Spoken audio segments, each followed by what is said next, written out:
The following is a special presentation of Tony Kurre Radio.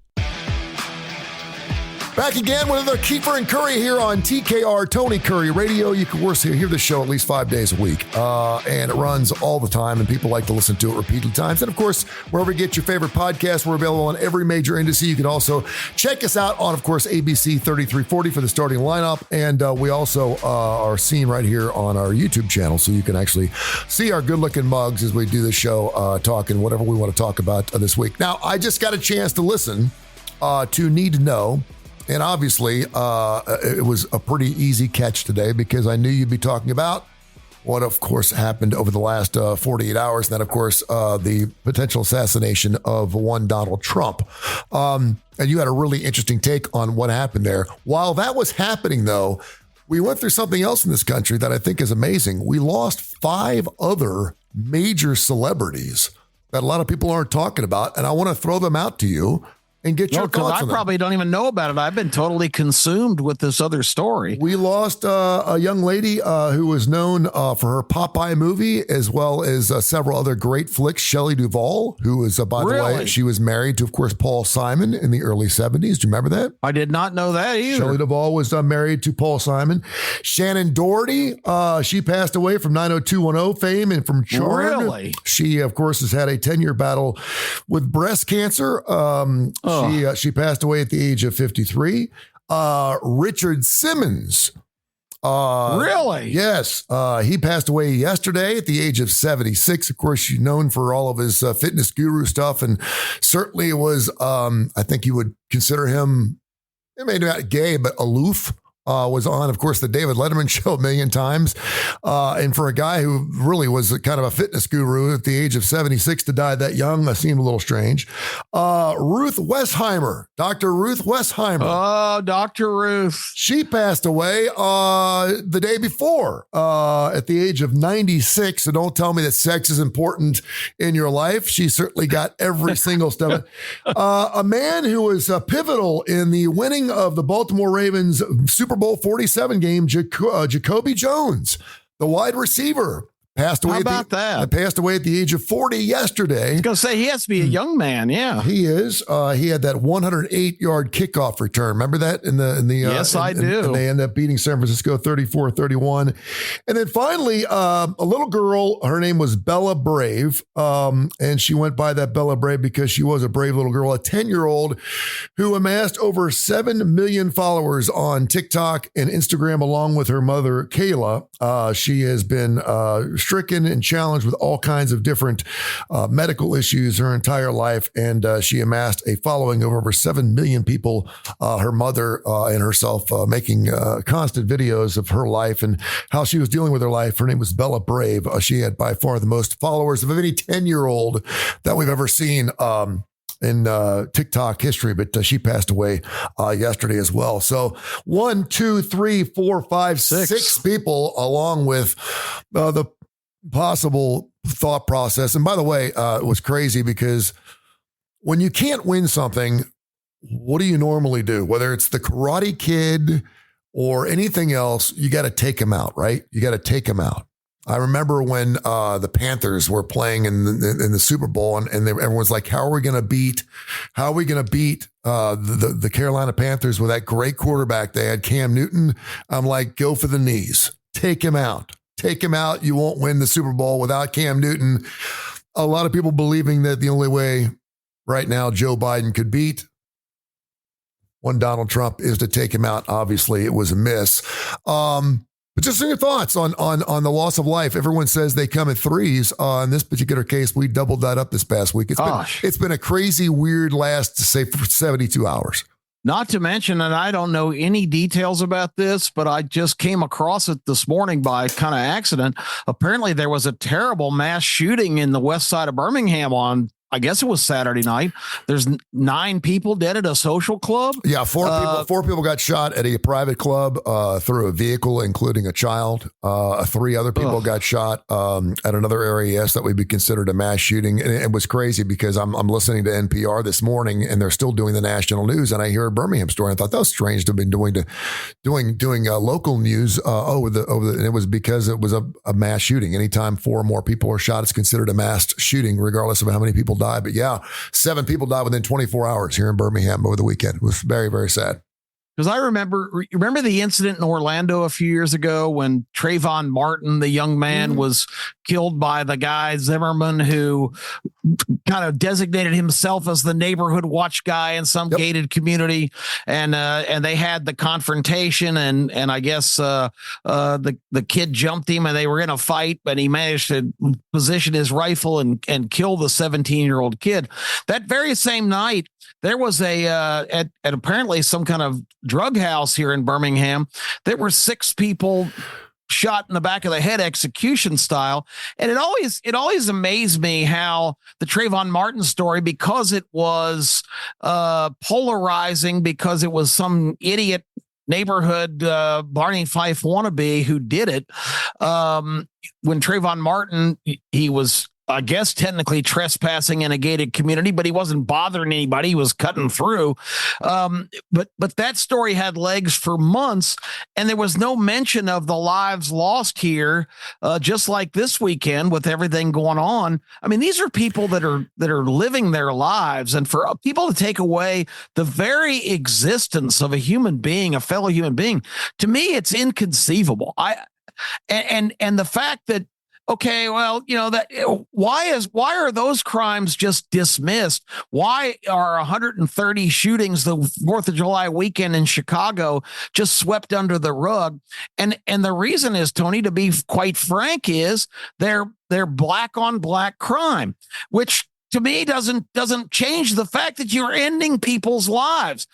Maybe it's not as juicy an issue as to have any kind of interracial situation there, but I can't believe human life is just so disregarded and callously just, we had a bunch of people on the West Side get killed, but nobody seems terribly concerned about that because it just keeps happening. Well, and this as well as anybody, not every life is equal. It should be. Every life is given by God as a gift, and it should be. Every life is as important as the next life. It doesn't matter how old you are, what you do, what you're part of. If you're a believer, you're good to go. But every life is not the same. And you bring up a great point because, we talk about, let me think of a situation. I'll just use Florida sinkholes as an example. Last year, I think 33 people died in sinkholes, and all of a sudden we're getting all this federal money, and we're starting to build all these research because 33 people died following sinkholes in Florida. And like you just said, hell, 33 people get shot a night in Chicago. We don't say anything about it, but because 33 people standard are dying operating procedure, because 33 people are dying in sinkholes, all of a sudden we got to change the world. And you're right, it is what's sexy. It has a lot to do with the fact that it's black on black. We don't follow any story like we do when it's a good looking white girl. Whenever it's a good looking white girl, we will follow that story and until we find her. But a lot of it I think is we expect crime in Birmingham and Chicago. And so to have 4 people shot is it's sad. But I think we're just totally desensitized. I don't know how many mass shootings now. Mass shooting is defined as a shooting of 4 or more people. I think it's well over 200 mass shootings. We used to have a mass shooting like once every 3 or 4 years in this country. Yep. I think we have over, and I could check it out. It may be 300. I don't know how many mass, but I would take a guess. I'd say we have over 200 mass shootings in 2024 right now. I may be off by 100, but I know it's in the hundreds. Just because we're so used to seeing it, and I want to say that more than half of those are happening in our schools, and that used to be a safe place. So I didn't want to turn this into a death show, but there's something that obviously very bizarrely is happening, whether the planets are aligning or up, to lose that many celebrities, to lose that many people. And of course, have the Donald Trump situation happen. And you and I were talking prior to doing the show, an eighth of an inch either way. And you're probably talking about, the Republican Party looking for someone else to be running for president. And all of a sudden, our country looks totally different.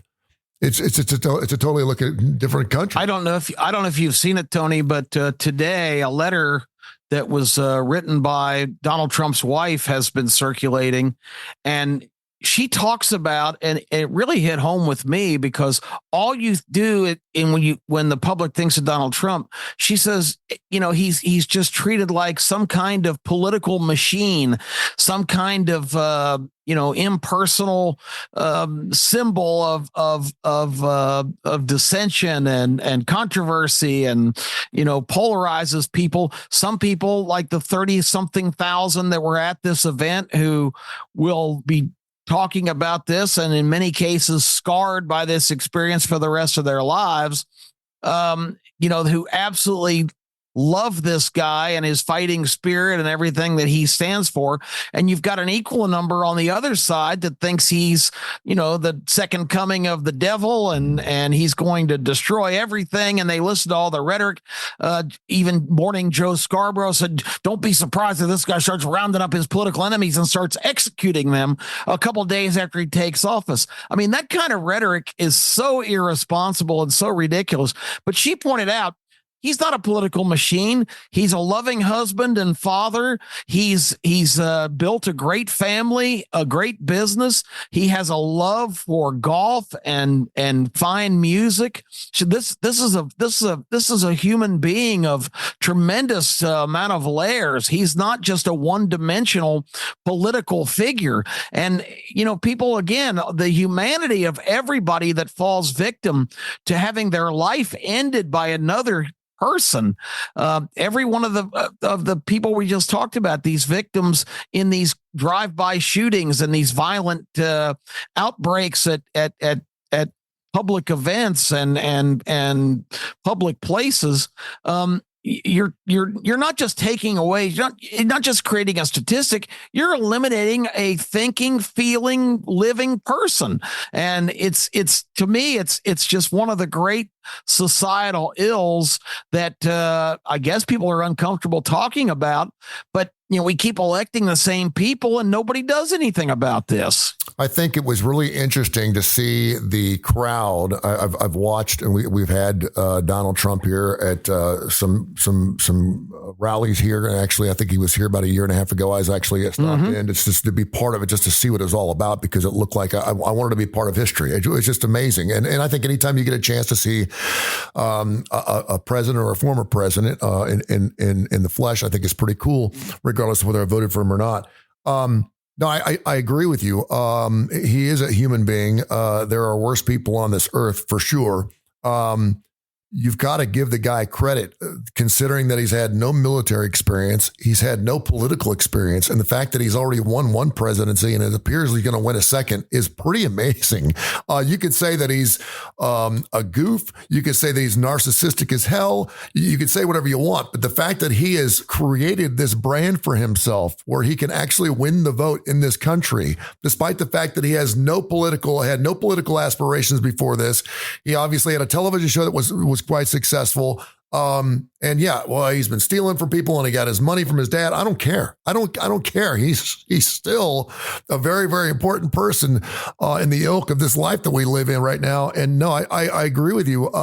It was interesting to see the people that were at that rally. I think a lot of people just want to corral everybody up, put them in a bag and say, okay, if you're a Trump supporter, this is what you look like. Yeah. And that's fair. I guess you could say that. But I mean, after seeing so many microphones pass and so many faces by so many normal people that look like me, that talk like me, that were at this rally, that said, listen, it's just, we know that he's got his faults. We know that he's not perfect. We know he says some things he probably shouldn't have, but we're sure as hell ain't going to vote the other way. So we got to vote for somebody. Yeah. And they're Trump lovers. And I thought the woman who said, listen, if you don't like him, don't vote for him. Yeah. But don't kill him. We love him. We love this guy. The thing about any type of assassination, and we can go through, Kennedy, we can go through Martin Luther King Jr. You talk about any assassination, it's the easy way out. I can't get my way. I can't win this race. I can't win this vote. I can't get this done. I've got to change. So the only way we're going to do this is we're going to have to take this guy out. That's the only, it's the easy way out. It's the easy way out. If we can't be, hell, we tried to do it to Hitler. It didn't work. No, we tried to blow him up behind his desk. It didn't work. Survived like 19 assassination Unbelievable. attempts. I mean, Vladimir Zelensky. How in the hell is this guy still alive? That's another subject. Salman Rushdie just got stabbed again several weeks ago. I mean, Vladimir Zelensky has had the biggest target in the world on his back for over a year and a half, and they can't take him out. I don't want them to take him out. Don't get me wrong. I'm not saying. But I'm thinking, and this guy's on television every single night. You could find this guy if you want to. So, I totally agree. It's a life. It's a life. It's a life. Let me ask you this. And I didn't know where we were really going with this. And I was wanting you to comment on each one of these lives, but you don't have to. I don't really care. I do think it's really interesting, though. Where do you think, assuming that we're 50-50, let's just say you're 50% Trump, 50% Biden, it's 50-50. Let's say it's 50-50 going in to the election. And Donald Trump is knocked out. How does that play out with the voters? Do you have Democrats that go, ooh, this has gone too far. I can't possibly vote Democrat because we just took out the Republican nominee? Do Republicans shore up? And are there more people that want to vote Republican or vote for Donald Trump because he was the subject of a possible assassination? How do you see that? It's certainly that now that he's survived, it's certainly, and this is so warped and so ridiculous, but it has improved already a very promising forecast for his success, because those images, Tony, are going to be iconic forevermore. We talked briefly before the show about the photo actually capturing the bullet, missing him by a half an inch to the skull, brushing against his ear. They've got a photo taken from the well right in front of the podium of the bullet whizzing past him. You can see the bullet in the photo. Unbelievable. The photo of him being led away, breaking away from his Secret Service detail who was pushing him along, defiantly thrusting his fist in the air with the backdrop of a brilliant blue sky and a perfectly placed American flag. That's going to be one of the most famous photos of all time. Indeed. All those images, and I hate to how my mind works, but when I was talking to you guys last week about our show on ABC 3340, I said our show needs to be more visual. It needs to be where we live in a time where people's attention span is not very long. You've got to have images that stick with people. And this image of this incident on Saturday, that Donald Trump, by the grace of God, is still alive. Those images are going to just, I can't imagine the reception he's going to get when he walks into that convention hall for his speech on Thursday night. And let me say this, and before you'll you go, see him right back at other rallies, Tony. This guy is not going to cower in the corner. He's going to come back firing. And let me say this, and I want to get your thoughts on this before you move on. The way he responded through, of course, his own social media platform and through Twitter, I thought was a softer, kinder President Trump. The fact that he sent out condolences, first of all, to the people who lost their lives and the injured people, I thought was huge. And he put that out there first. He thanked his first responders.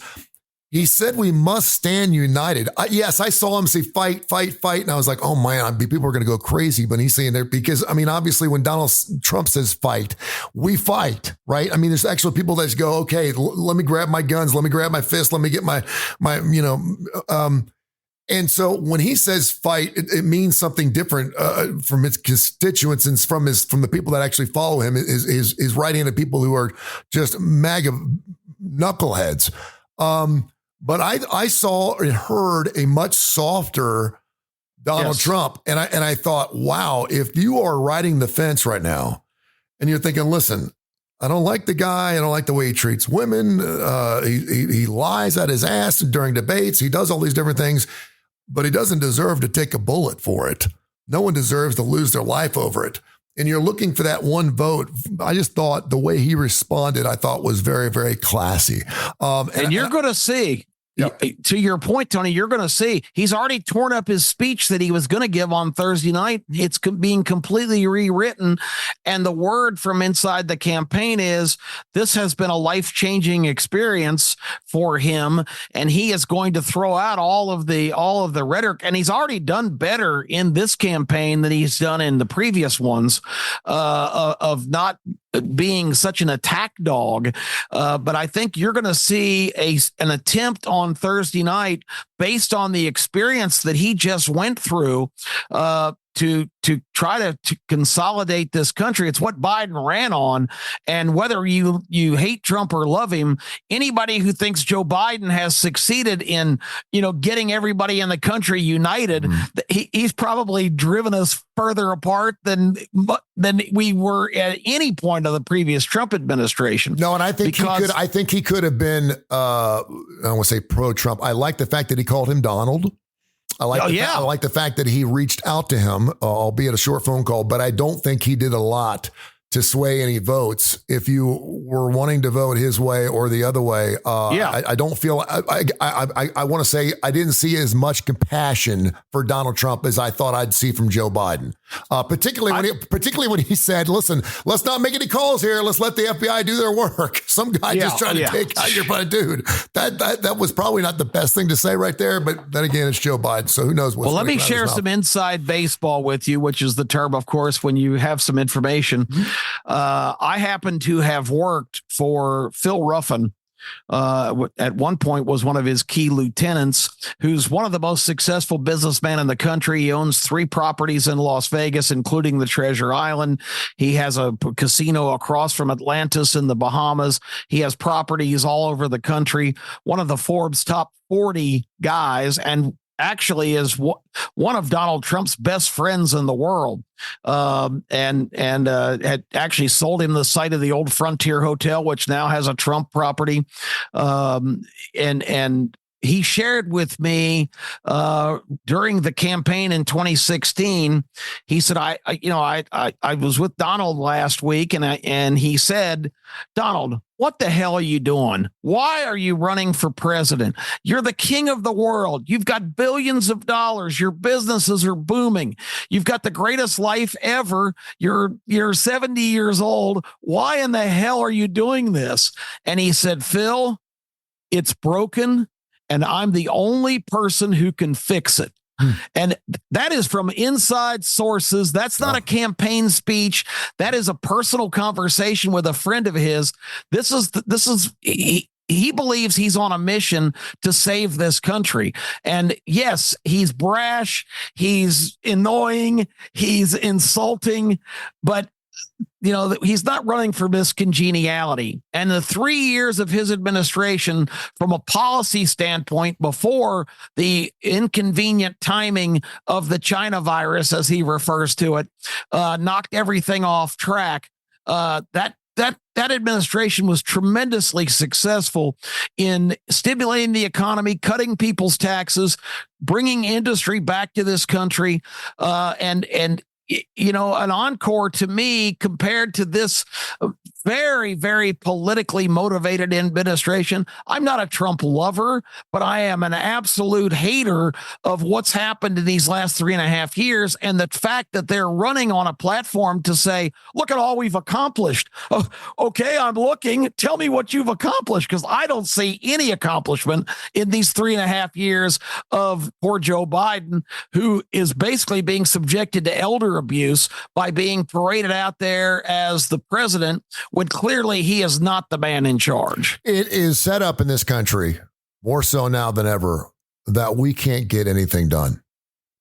As long as we have a two-party system, we can't get anything done. We know that if one particular party has the majority over the other, and particularly in both the Senate and the House, it's slam dunk. It's over. Forget about it. Oh yeah, you're not getting it done. And that's why whenever we have some bipartisan type, where we finally have a Democrat and a Republican vote on a gun law, it's like, oh my gosh, even if it's the right thing to do.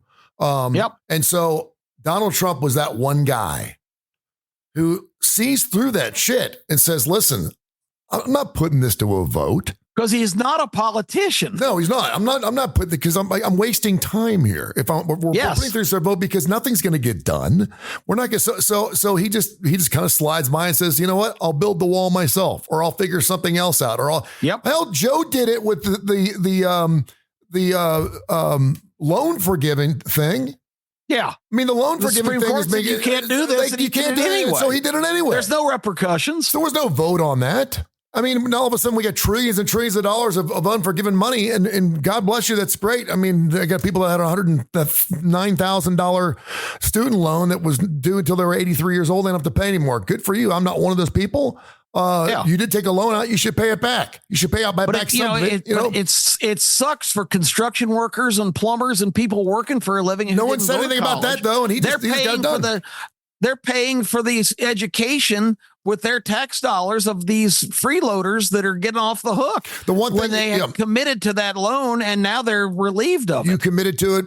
Sorry, you want to be a doctor. You're making $450,000 a year and you have $150,000 in debt because of sorry, go pay your bills. I want to say this real quick too. I would venture to guess that almost every one of us, at least people our age, have been through what they would consider is a near-death experience. Have you? Mm-hmm. Have you been through a near-death experience? Have you been through something where you really thought, wow, I could have died here? Nothing dramatic, but a couple times, just taking one more step and possibly being hit by a car or in my childhood, I remember a couple of circumstances where we actually were playing football in somebody's front yard and rolled over a in-ground nest of yellow jackets. And in the frenzy of trying to get away, I literally ran right in front of a pickup truck right in the middle of the street, and he could have easily flattened me and I could have been done at 11 years old. I still have vivid memories of that. In my adulthood, I guess I've been a little bit more careful, but you never know. There's certainly heavenly providence and fate at work in these situations. And, like Forrest Gump taught us, is it our destiny or are we just that feather floating on the breeze? I remember my good friend, Ben McWhorter, who used to work in radio. I don't know if you remember, Ben was a general sales manager for a long period of time, was in radio and television for a long period, was down Southside one night. And someone pulled a gun on him and said, get in the trunk of the car. And he did not. He was like, I'm not getting in the trunk of the car because I'll be dead meat, and got shot in the leg, pulled himself through the streets of Southside to get help and obviously lived through it. And has talked about that near-death experience. I was actually at a South Trust Bank down from the radio station in Homewood and actually had a loaded pistol put to my head. I walked in on an active burglary. I was the only person to walk in the door.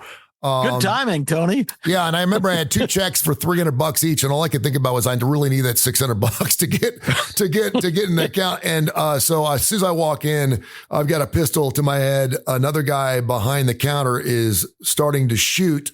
And so when someone starts to shoot, it takes the crime from here to like over here. When you discharge a weapon, first of all, you can do burglary without a weapon. It's one thing. Then if you have a weapon, it takes it here. Then if you discharge that weapon, it takes it through the roof. It's some type of felony. I don't know. So this guy's shooting the locks off the doors because he can't get in behind the counter to get the cash. And I'm sitting there with a pistol to my head because I walked in gunshots. And I'm holy shit. And I'm like, okay. Immediately after the guys hop on the back of a motorcycle, they head up to the Motel 6. They got burned, by the way. Stupid. They hop on a motorcycle, and of course the ink blob goes off in the bag. But everyone walked up to me from the bank and said, "Are you okay?" And I said, "Yeah." And evidently, right before I walked in, another gentleman had walked in, saw what was going on, and took off. And the burglar said, the next son of a bitch that walks in here, he's dead meat. And here Tony Curry comes walking in, whistling. I'm walking. I got my 2 checks, and I'm just bebopping. And it was so surreal. I thought it was like a movie scene. Oh, I did. I thought they were doing a test. It's like, is this a test? Are you trying to see what it would look like if, in fact, you got robbed? Man. So that was a near-death experience for me. There was another time where there was a car in the middle of I-65 in Tennessee at 3 o'clock in the morning.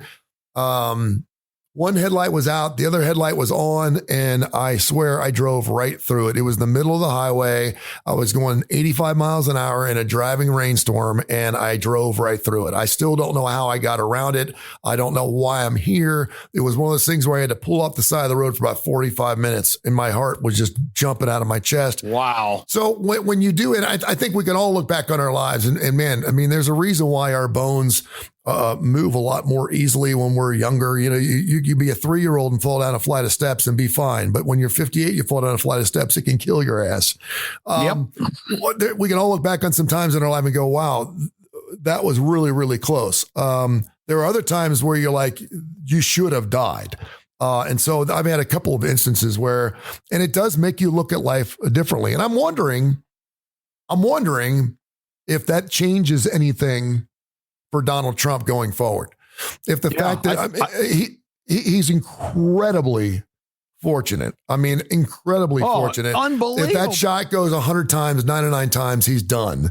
And you know, Tony, if you watch carefully, and they start it a little bit. Well, I mean, you can see it in the 2-minute tape, but he had just introduced they had a giant video screen above his head for the crowd, and he had just introduced a graphic showing the statistics of border activity from the time he was president and left office for the 4 years of Joe Biden. And he wasn't turning to look at it, but you know how sometimes you got your hands on a podium.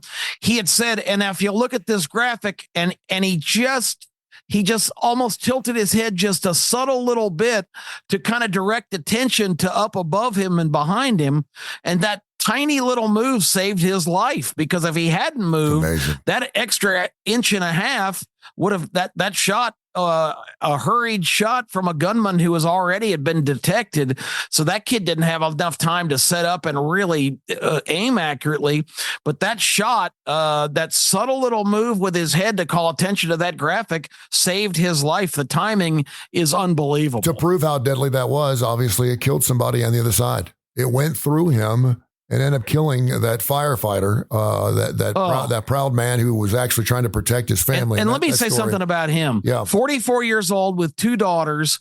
Supposedly, he instinctively tried to dive and get his family on the ground and cover them. And by kind of extended himself in that direction, it put him in the line of fire, and he took that bullet to the head. True here.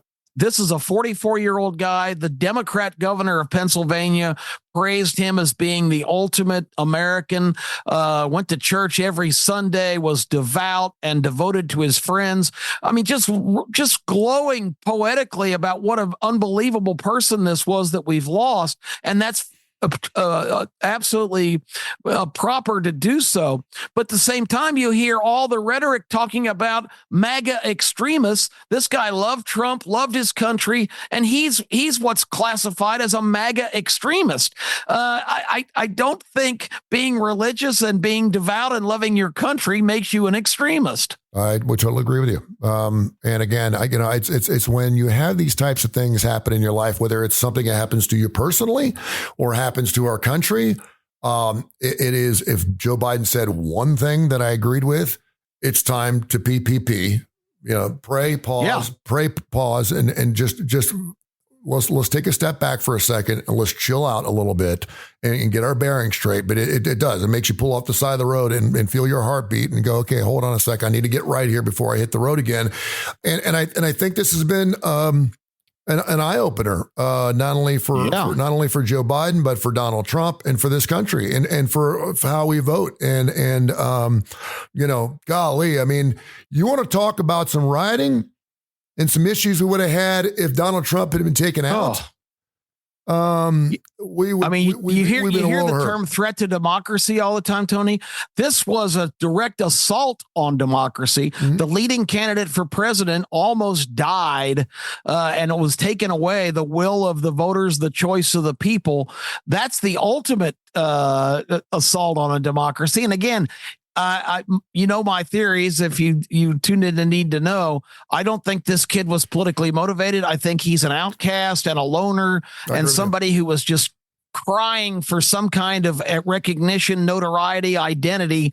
And sometimes if a person is an extreme case of mentally disturbed, this is how they make their statement and announce that they're present on earth, because they're in their mind shunned by others, and it develops a sense of worthlessness and desperation.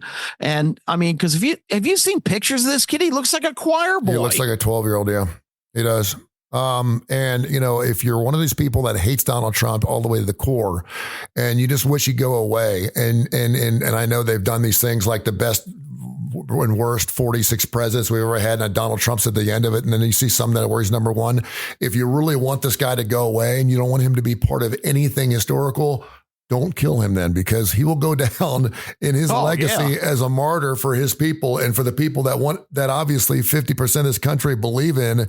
He would go down as their own hero. And not only that, but he'd be taking a bullet for someone else in that crowd that would have taken it. You're so right on. Let me get my final thought on this. Thursday night, when he addresses the Republican National Convention in Milwaukee, and a audience that's going to be, the people tuning in for that to hear what he has to say after what he just experienced, that's going to quadruple the audience. It's going to be one of the biggest television events in many, many years. And I think he's got an unbelievable opportunity to step up. Supposedly the speech is already being redone to be kinder and gentler and more compassionate and more bonding, to try and invite American people into this tent of loving their country and getting back to the founding principles of the most audacious experiment in human history, a government that's based on individual liberties, where the government doesn't dictate what your life is about. You're in charge of that, and you're in charge of your government by electing the people of your choice to represent you in Washington. He's got an extraordinary opportunity to give a conciliatory message because of what happened to him and the audience he's going to have. And if he takes that tone and delivers the kind of speech that I kind of expect that you will hear, it could be a game changer in every aspect of our lives, because maybe we could get back to being the country that we were before and get rid of all of this ridiculous, endless division. It is a crazy thought, because when he ran against Hillary Clinton, Donald Trump, there was, you keep saying the Jon Stewart, where someone says, I'm just telling you right now, Donald Trump's going to win the Republican. They're like, you're so full of shit. And there's no way Donald Trump's going to win the Republican nominee. Next thing you know, 3-4 days before Election Day, he was out. The polls showed him losing by 10 percentage points. Period. Yep. And of course, Hillary was a no-show. And next thing you know, he wins. And just as about 2 or 3 weeks ago, before Joe gets up and does this debate, it was nip and tuck. He was generally thought to probably going to win the presidential, and he's had the worst week of his political life. Oh, gosh. Not only did he screw up the debate, he screwed up when he came out to talk about the debate. He screwed it up again when he called Vladimir Putin as the vice president. He was introducing Zelensky. Yeah, he said, here he is, President Putin. Yeah. I'm like, dude, if you're trying to get us to change our mind here, and then someone tries to take out your opponent, which does not look good for the Democratic Party. It does not look good for the Democratic Party at all. I've got friends of mine that are Democrats and like, oh, that was the worst thing that could have happened. That's the worst thing that could have happened, is they try to take him out, because that's not a good look either. So really interesting stuff, man. A lot of loss of life this past week. Let's live on. Let's get after it. Thank you for telling me, because some of those names on that list I'm really going to be thinking about, because some really iconic people. I mean, that's unbelievable list of notables that you highlighted. Yeah, and I actually have gotten an opportunity to interview Dr. Ruth Westheimer a few times. She is she is a delightful woman, but I don't like hearing her say the word vagina. I'm just saying that, okay? Yeah, that crazy accent. Talking about masturbation and all the different things. She didn't shy away from anything. No, she did not. And the fact we lose her and Richard Simmons on the same weekend, two just the most unlikely Iconic major media figures that you could ever draw up. It just goes to show you never know. If you knew one of those two was coming up, you would sit through a commercial break. You were definitely, if they said Richard Simmons is coming up or Dr. Ruth Westheimer, you weren't going away from the TV. You were going to watch it. Those that red wife beater shirt that Richard Simmons wore all the time, and the striped shorts. I mean, the guy looked like a circus act. God love And him. I guess he seriously marketed workout videos and whatnot, made him famous. But then he became like a big celebrity. And again, that's two of the most unlikely, high level celebrity people you could possibly imagine ascending to that level. We lost them both the same weekend. Hard to believe that Dr. Ruth almost outlived him by 20 years, and he was supposed to be the health guru, but she was the one that talked about having good sex all of her life. So you make your own decisions on which one. Go do some sit-ups or go have sex with a wife. You decide which one you think is going to work better for you. All right, Saturday morning, 10:30, 11 o'clock, ABC 3340, my friend. I can't wait to see you. We'll have a great show, and of course, we'll be only 5 weeks away from college football. It's going to be unbelievable. Special guests coming up, and of course, all kinds of fun and games coming up on ABC 3340. Till next week, my friend, thank you so much. Tony, it's been great. Thank you. This has been a special presentation of Tony Curry Radio.